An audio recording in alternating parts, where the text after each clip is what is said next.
dengan harga yang pantas. Marilah, merapatlah tuan-tuan, nyonya-nyonya. Perkenalkan, nama saya Sarini. Saya datang dari utara Gorontalo, hendak mencari rezeki di tanah tuan dan nyonya. Maka dari itu perkenankanlah kiranya. Tuan-tuan dan nyonya-nyonya, izinkan saya menceritakan sebuah kisah tragis yang berasal dari kampung saya. Ini kisah yang menceritakan tentang seorang lelaki yang amat buruk perlakuannya. Setiap hari saat fajar menyinari tanah rumahnya, dia tidak pernah pergi ke pasar ataupun ke kebun layaknya lelaki lain di kampungnya. Andai pun sepagi itu ia terlihat di sana, itu ia lakukan bukan untuk bekerja atau berdagang, melainkan ia datang hanya untuk berjudi. Kesukaannya pada judi hampir sama pada kesukaannya dengan tuak. Bohito kalau orang kampung menyebutnya. Jika suatu hari dia diajak oleh teman-temannya bekerja, upah yang diterimanya tidak ia berikan kepada istrinya, melainkan ia hanya pergi ke warung untuk membeli tuak dan menghabiskannya untuk berjudi. Namanya Kasimotoro. Nama lengkapnya itu ya. Dia adalah lelaki yang gemar berjudi, yang selalu kalah dan berhutang. Lelaki yang suka mabuk-mabukan. Jika hari sudah petang, maka dia akan berjalan dengan sempoyongan menuju rumahnya. Dan sesampainya dia di rumah, dia gedor-gedor pintu, dia tendang-tendang semua yang ada di hadapannya sambil berteriak-teriak memanggil istrinya. Anida! Anida! Anida! Siapkan makananku! Aku ini lapar! Hanida nama istrinya. Perempuan yang setia menjadi istri dan ibu bagi anak-anak Toro. Setiap Toro pulang ke rumah, dia akan dengan ketakutan bila tak sempat menyiapkan makanan. Pernah sekali dia tak sempat menyiapkan makanan karena anak bayinya rewel. Maka tuan dan nyonya serta saudari-saudari bisa membayangkan apa yang dilakukan Toro kepada istrinya Hanida. Ya benar. Hanida ditampaknya, Hanida dipukulnya. Pecahkan piring dan belanga serta semua yang ada di dapur. Hanida pun jerit-jerit. Anak bayi itu pun menangis sekencang-kencangnya. Tapi Toro tidak peduli. Dalam keadaan mabuk dan penuh amarah itu, dia pergi menghilang di telan malam jahanam. Itulah yang membuat Hanida takut jika tak sempat menyiapkan makanan untuk suaminya. Toro yang hobi judi dan tuak itu teramat kejam tabiatnya, buruk perangainya. Tuan dan nyonya serta saudari-saudari sekalian pasti bertanya, kenapa Hanida tidak pergi meninggalkan lelaki buruk itu? Dan mengapa Hanida masih saja bertahan dengan penderitaan yang tak berujung itu? Lepaskan, lalu tinggalkan. Masih banyak lelaki di muka bumi ini, bukan?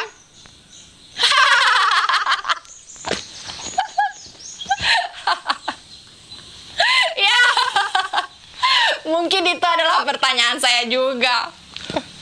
Mengapa Hanida masih mampu dengan hidup bersama lelaki laknat itu? Andai saja nyonya dan saudari-saudari sekalian berada di posisi Hanida, apa yang akan terjadi selanjutnya? Suami yang sudah hobi judi, pemabuk, tidak punya pekerjaan, dan suka memukul istri, pastilah nyonya dan saudari-saudari akan meninggalkan lelaki macam si Kasimotoro itu, bukan? Benar kan? Iyalah, untuk apa bertahan jika setiap hari adalah neraka?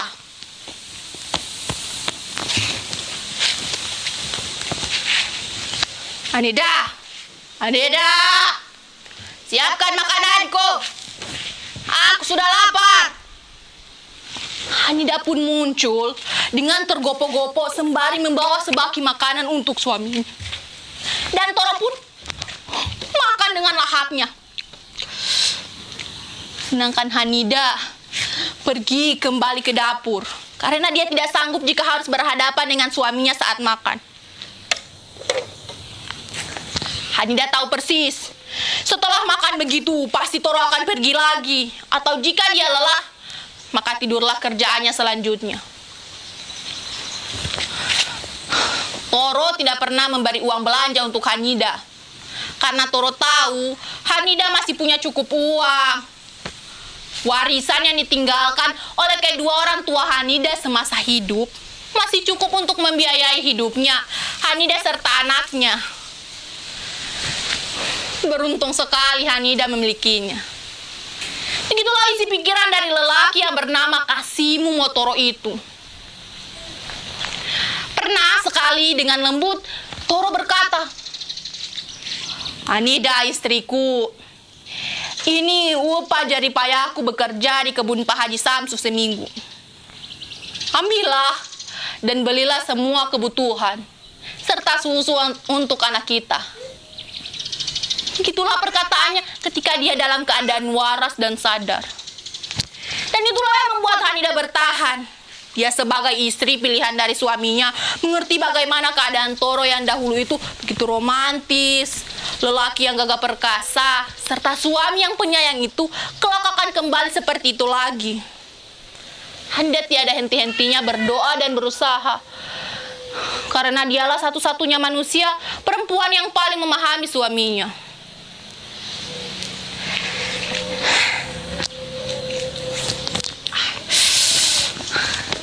Jika Hanida punya kelebihan rezeki, tanpa sepengetahuan suaminya, dia akan pergi ke pasar membeli daging dan tulang iga sapi. Lalu dibuatnya kuah bugis, makanan kesukaan sang suami.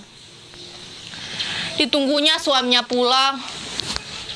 Selepas maghrib, jika Toro tak muncul, dia tetap menunggunya sampai Isya berlalu. Hingga akhirnya dia tertidur di atas meja makan. Lalu suara tangisan sang bayi mengagetkannya. Dalam keadaan yang masih mengantuk itu, dia kembali ke kamar, menidurkan kembali sang anak bayi.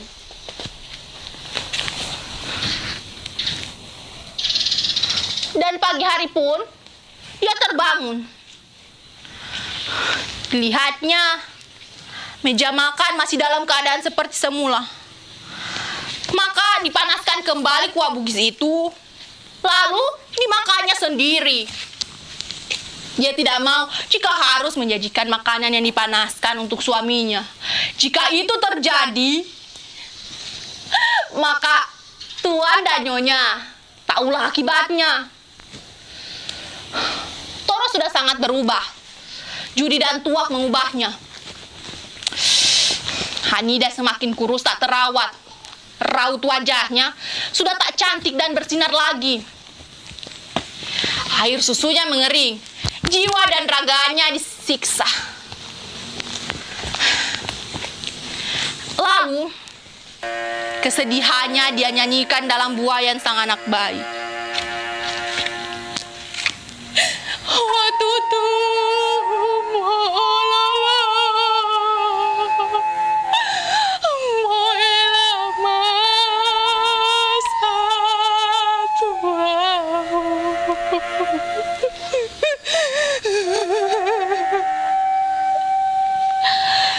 Bersenandung dia sebagai pelipur lara.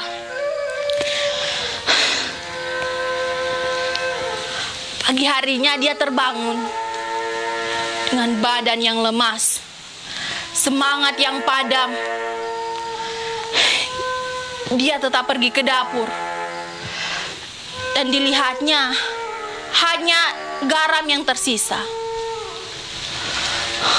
Lalu Toro datang sambil berteriak-teriak, "Hanida! Hanida, mana makananku?" Hanida keluar dari dapur dan menghadapi suaminya itu. Lalu Hanida ditampaknya, dipukulnya, dirampasnya cincin yang ada di jari manis Hanida. Lalu lelaki yang laknat itu pergi begitu saja meninggalkan Hanida. Hanida pun jatuh tersungkur. air matanya jatuh. Dadanya hancur. Ia menangis sejadi-jadinya. Ya Tuhan, ampuni aku.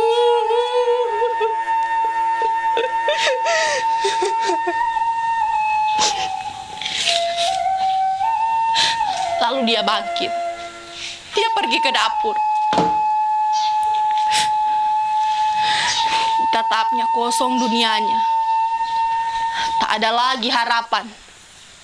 Dan dalam kekosongan yang maha dahsyat itu, ia tetap menanak nasi.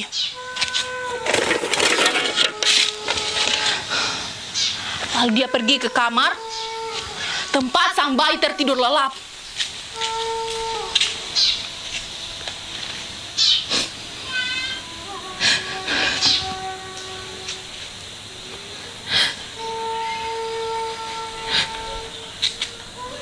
Dilihatnya wajah sang bayi. Lalu dimandikannya. Dipakaikan bedak, dipakaikan baju baru.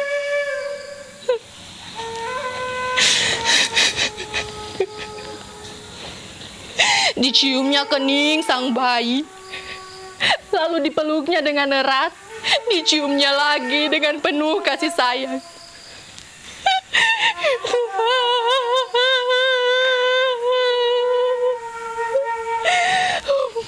Ampunilah ibu jahanam ini.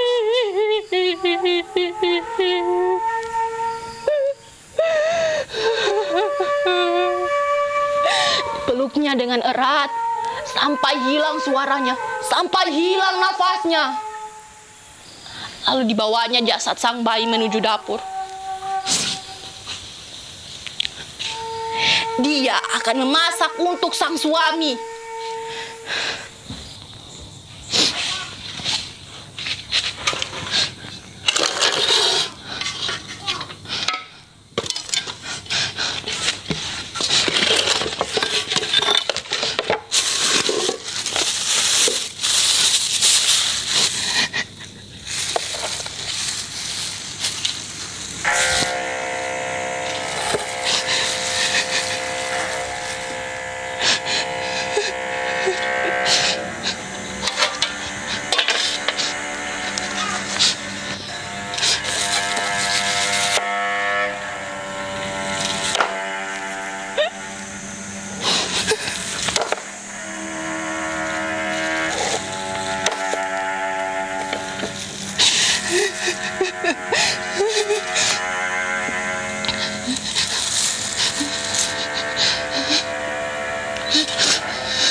Malam hari pun tiba. Toro pulang dalam keadaan mabuk berat. Anida,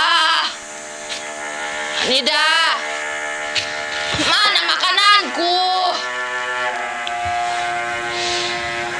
Dilihatnya meja makan penuh dengan makanan lezat. Lalu diambilnya nasi dan kuah bugis. Lalu dimakannya.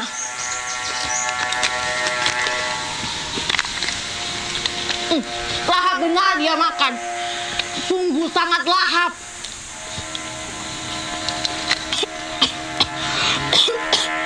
Dalam lahapnya itu, ia tersedak.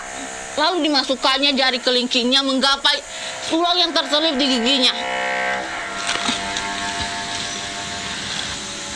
Lalu tulang itu ditaruhnya di sebelah piringnya. Lalu dia melanjutkan makannya. Dalam lahapnya itu, dia menatap tulang yang ada di piringnya. Perhatikannya baik-baik. Tulang itu bukan seperti tulang yang biasanya ia makan. Tulang itu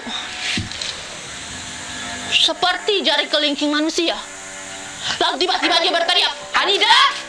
Hanida! Tidak ada Hanida di dapur. Lalu dia pergi bergegas ke kamarnya. Bongkar-bongkarnya isi buayat, tidak ada sang bayi. Dia menuju ke meja makan. Lalu ditumpukannya makanan itu, kumpulkannya tulang belulang itu. Ya, tulang belulang itu adalah jasad sang bayi. Ida telah memasak anaknya. Dia telah memakan darah dagingnya. Tiba-tiba dia berteriak,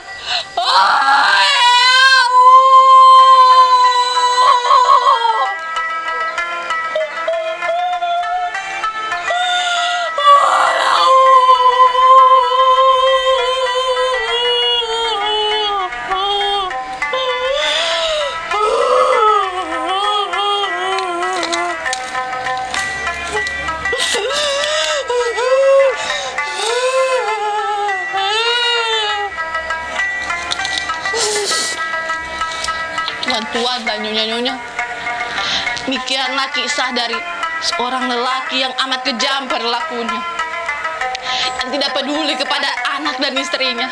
Maka itulah akibatnya.